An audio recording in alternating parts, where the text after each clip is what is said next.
नमस्कार मित्रों, स्वागत है आपका अपने यूट्यूब चैनल हरियाणा सेंट्रल पर। देखिए भाई, दीपेंद्र सिंह हुड्डा, कांग्रेस सरकार ने आपकी घोषणा कर दी है, लटकी पड़ी भर्तियों को पूरा करेगी कांग्रेस और चयनित युवाओं को आते ही ज्वाइनिंग देगी।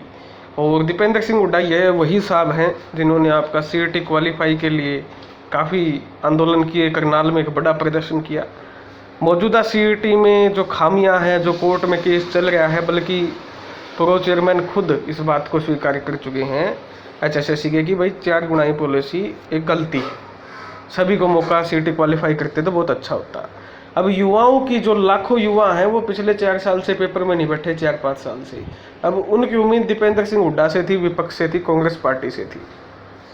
लेकिन आज क्लियर कर दिया है कांग्रेस ने कि वो भी इन जो 25-26 हज़ार जिन्होंने अब पेपर दिया है 56-57 में, 1-2 में, उनको ज्वाइनिंग देगी। तो ये एक बड़ी जीत है उन साथियों की, ठीक। और ये एक बड़ा झटका है सीईटी क्वालिफाई की जो लास्ट उम्मीद आपकी जो बची हुई थी, उसके लिए एक बड़ा झटका है सीईटी क्वालिफाई के लिए। क्योंकि दीपेंद्र सिंह हुड्डा और माननीय आपकी होने वाली विधायिका कलायत से चुनाव लड़ने श्वेता ढुल, उनको सब बातों का पता था, टोटली आंदोलन किए, प्रदर्शन किए, सब किया।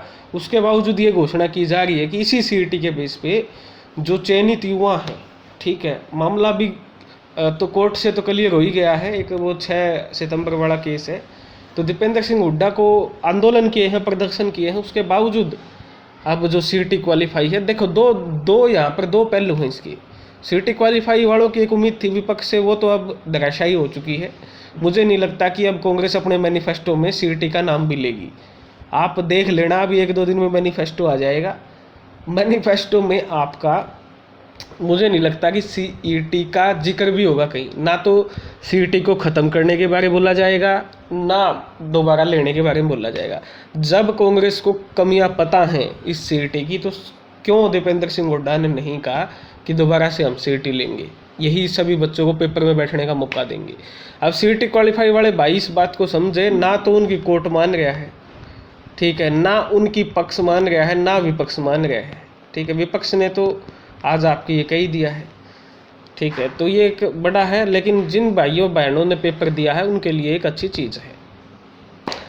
शांति प्रदर्शन उठाने का 10 साल तक भर्तियों को लटकाने भटकाने युवाओं को कोर्ट के सिकटवाने वाली बीजेपी अब जाते उन्हें बेकाने की कोशिश में लगी है। उन्हें आरोप लगाया कि भर्तियों को को जाने को बीजेपी द्वारा फर्जी वीडियो मैसेज और झूठी को पकड़ा जाएगा, लेकिन बीजेपी आगे झूठ का तसल्ली से पर्दाफाश किया जाएगा। शांति प्रदर्शन उठाने कहा कि बीजेपी 5 साल तक कभी सीटी के बहाने तो कभी पेपर लीक करवाकर साजिश के तहत भर्तियों को चुनाव तक लटकाया रखा। युवा और विपक्षी मांग के बाद सरकार ने भर्तियां पूरी नहीं की। 1 महीने से भाजपा द्वारा लगातार झूठी घोषणाएं की गई और इन घोषणाओं की पोल ना खुल जाए, इसलिए समय से पहले ही चुनाव का ऐलान करवा दिया और अपनी झूठी घोषणाओं को तक से नीचे दबा दिया है। इसलिए बेरोजगार युवा विजय सुबह आने का मन भूलना चुका, लेकिन युवाओं से माफी मांगने की बजाय बीजेपी उन्हें पर ऐलान लगी है। संसद बिल्कुल बेताज से निकास होने का तक नहीं, क्योंकि जल्द कांग्रेस का सामने जारी होगा। कांग्रेस मौजूद लटकी, ये देखो ये है भाई।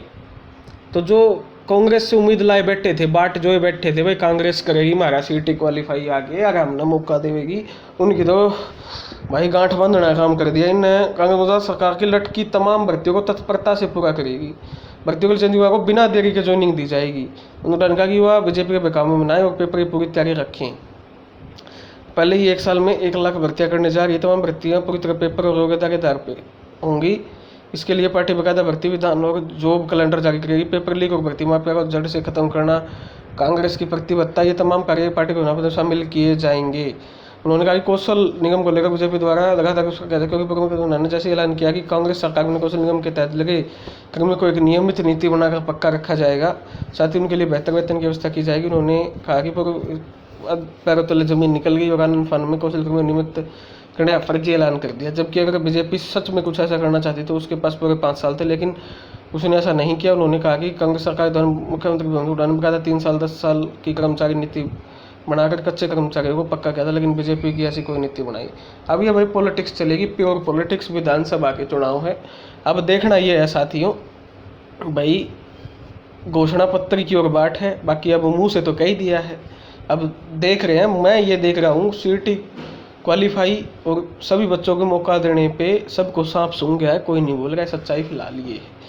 56-57 1-2 और पुलिस वालों के लिए खुशखबरी है। कांग्रेस भी आते ही क्या देगी, आपकी ज्वाइनिंग देगी। और बीजेपी ने भी आपकी आज अनुमति मांग ली है, कल तक अनुमति मिलने की संभावना है। तो भाई जिसने पेपर दे रखा है उनका चांदी है, और सभी बच्चों को मौका दिलाने की एक जो उम्मीद विपक्ष से थी वो आज खत्म हो चुकी है। धन्यवाद। जय हरियाणा, जय भारत।